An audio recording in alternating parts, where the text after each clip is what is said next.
Yo, what's up mga kaibigan? Nali na tayo magkwentuhan. Malamang alam nyo na ngayon na opisyal nang humingi ng trade ang two-time MVP Giannis Antetokounmpo paalis sa Milwaukee Bucks. Handa na nga daw ito na mag-move on sa ibang team bago pa man sumapit ang February 6 trade deadline ayon kay Shams ng ESPN. Well, ngayon nga ay pag-usapan natin ang apat na team na nangunguna ayon kay Shams. Nakatanggap nga daw ang Bucks ngayon ng aggressive offers mula sa mga team na tulad ng Golden State Warriors, Minnesota Timberwolves, Miami Heat at New York Knicks. Napabalita nga na nag-usap na si Bam Adebayo at Giannis sa possible team-up sa Miami Heat.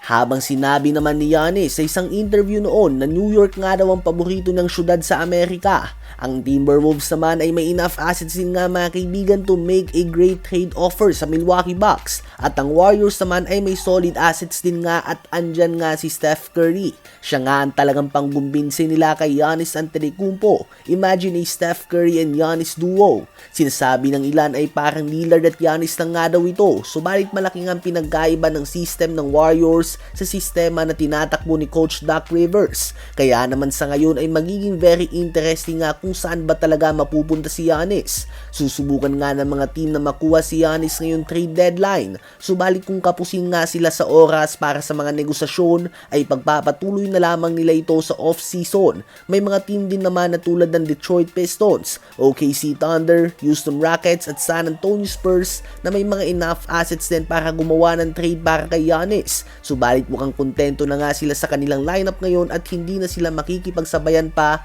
sa agawan para sa two-time MVP. Kayo ba mga kaibigan, sino ba sa Minnesota Timberwolves, Golden State Warriors, Miami Heat at New York Knicks ang team na nais nung lipatan ng future Hall of Famer Giannis Antetokounmpo? Habang muling pinakita nga ni Victor Wembanyama ang kanyang dominance, nagtala siya ng 28 points, 16 big rebounds and 5 blocks in less than 30 minutes of playing time. 13 points nga ang ginawa niya sa fourth quarter, the same amount of points na nagawa ng Houston Rockets as a team sa quarter na to. Pinangunahan niya nga ang Spurs sa 111-99 win laban sa malakas na team ng Houston Rockets.